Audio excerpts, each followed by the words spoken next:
Okay, well this is how Hoosiers get their workout.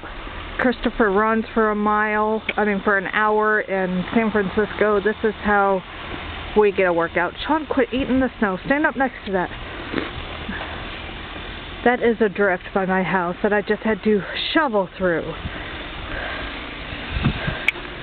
I did all of this. And I said how most of the Hoosiers get a workout because, well, it seems that, yeah, I'm the only one physically shoveling.